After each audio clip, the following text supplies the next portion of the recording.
नमस्कार मित्रों, आज हम बात करेंगे कि हॉरोस्कोपिक इन्फ्लुएंस आपकी बर्थ चार्ट में किस प्रकार से काम करता है। दी राहु और केतु का जो इन्फ्लुएंस है वो कैसे काम करता है। हमारे ऋषियों ने जो एग्जॉस्टिवली डील किया है साइंस ऑफ एस्ट्रोलॉजी को और रिकॉग्नाइज किया है कि राहु केतु का जो इन्फ्लुएंस है it is very very powerful, either good और बैड। तो उन्होंने हमें क्लियर किया कि assigning the strength of the planet with Rahu and Ketu, ये बताया गया हमारे साथ आगे ऊपर जो एंसेस्ट्रल्स हैं, हमारे जो हजारों साल पहले जो विधा से निकला है कि Rahu Ketu are stronger than the sun, moon, Venus, Jupiter, Saturn, Mars and Mercury in the descending order. That basically Rahu Ketu are stronger than everything else. सबसे powerful planet Rahu and Ketu माना जाता है। They can be good, they can be bad, they can give you good influence, they can give you bad influence.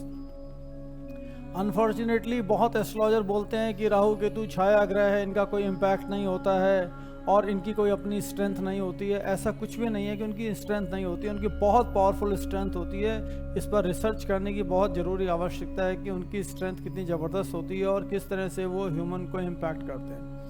चलो आज बात करते हैं कि राहु केतु के सिग्निफिकेटर कैसे काम करते हैं। राहु के अलग सिग्निफिकेटर हैं, केतु के अलग सिग्निफिकेटर हैं। राहु के सिग्निफिकेटर हम बात करते हैं कि क्या क्या चीज़ें वो कंट्रोल करते हैं। Paternal grandfather, magic, robbery, hunting, service under the kings, misdeeds, computer science, poisonous insects, fits, chronic stomach, पेट का दर्द, एक्जिमा और जेल में जाना, फॉरेन लैंड में जाना, फॉरेन लैंड से पैसा कमाना, फॉरेनर से पैसा कमाना, ये सब चीज़ें राहु द्वारा कंट्रोल होती हैं। इसके अलावा और बहुत कुछ होती हैं, बट मेजरली आज मैंने ये बताया। अब थोड़ा सा केतु के बारे में जान लेते हैं कि केतु के सिग्निफिकेटर क्या क्या होते हैं, उसके कारक क्या क्या होते हैं। डायबिटिक करता है, लेप्रोसी करता है, एक्सीडेंट करता है, इम्प्रिजनमेंट करता है, ऑन टॉप ऑफ एवरीथिंग की मोक्ष का कारक होता है केतु। आप सब लोगों को पता है कि दोनों का अपना कोई भी राशि नहीं है, न राहु का न केतु का, इसलिए वो जिस राशि में बैठते हैं उसकी तरह से बिहेव करते हैं। बट राहु की अपनी राशि जो हमारे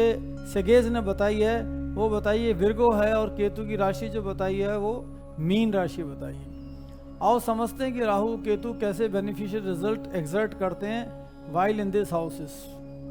केतु और राहु जो इन्फ्लुएंस है, राहु केतु जो इन्फ्लुएंस है कि बेस्ट इन्फ्लुएंस तीसरा हाउस, छठे हाउस, 11वें हाउस के अंदर ये लोग टॉप रिजल्ट देते हैं और 10वें हाउस के अंदर ये मिक्स्ड रिजल्ट देते हैं। अदर पोजीशन इतने कंसिडरेबल नहीं होती हैं और उनके कोई कंड्यूसिव और कॉर्डियल इफेक्ट भी नहीं होते, पॉजिटिव भी नहीं होते हैं। The best position for the Rahu, the best position for the Rahu is considered 6th और केतु के लिए 12वीं पोजीशन सबसे बेस्ट मानी जाती है।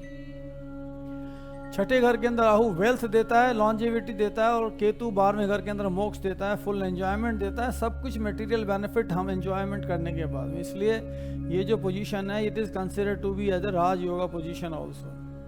Now the second best position जो राहु केतु की है कि राहु 3rd हाउस में होगा और केतु 9th हाउस के अंदर होगा। इसके अंदर भी वेल्थ अबंडेंस में देते हैं, लक्ष्मी का ग्रेस देते हैं, गॉडेस लक्ष्मी का बहुत सारा करेज देते हैं, फेम और प्रोजेनी भी इसमें देते हैं।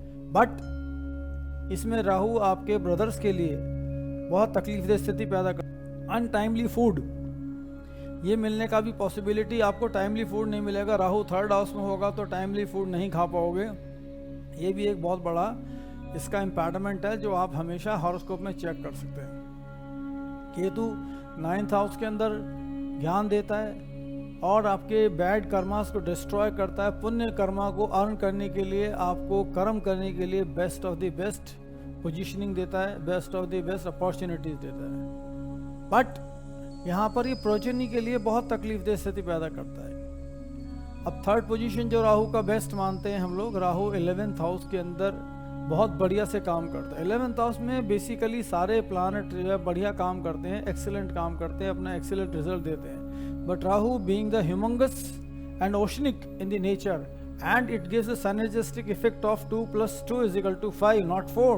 It basically implies कि ये राहु का जो दशा है और राहु का जो प्लेसमेंट है और ऑपरेटिंग मोड है वो 11th हाउस के अंदर बहुत ही वंडरफुली काम करता है। केतु 5th हाउस के अंदर ये पुत्र दोष के लिए थोड़ा सा प्रॉब्लमेटिक है, until unless it is aspected by the Jupiter, Venus और मरकरी और ए पावरफुल मून, मीन्स कोई बेनिफिक प्लानट जब अगर केतु को 5th हाउस में पॉजिटिव है वो देखेंगे तो ठीक है, नहीं तो ये प्रोजेनी के लिए बहुत तकलीफदेह स्थिति पैदा करता है और कभी कभी डिसोल्यूशन भी करता है 5th हाउस में, बिकॉज 5वां घर वो हाई इंटेलेक्ट का है, इसलिए केतु वहाँ बैठ के किसी भी व्यक्ति को डिसोल्यूशन भी करता है।